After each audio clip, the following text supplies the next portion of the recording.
దేశంలో ఇజ్రాయెల్ దాడిపై దోహాకి సంబంధించి Israel దాడిపై Arab ఇస్లాం దేశాలు సీరియస్ అవుతున్నాయి. ఇజ్రాయెల్ రక్త దాహాన్ని అడ్డుకుంటామంటూ హెచ్చరికలు జారీ చేస్తున్నాయి.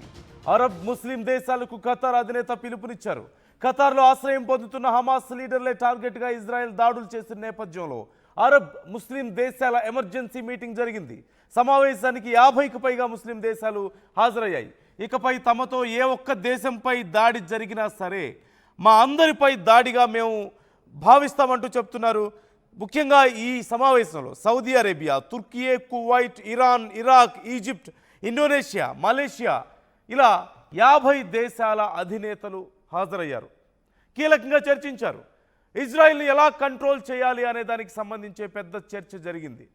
ఈ నేపథ్యంలో ఖచ్చితంగా నెక్స్ట్ టైం నుంచి తమ మీద ఇప్పుడు సమావేశమైనటువంటి ఈ 50కి పైగా దేశాలు, ఇస్లామిక్ కంట్రీస్ మోస్ట్లీ, వీటన్నిటిలో ఏ ఒక్క దేశం మీద దాడి జరిగినా తామందరి మీద జరిగినట్లుగా మేము భావిస్తామని చెప్తున్నారు.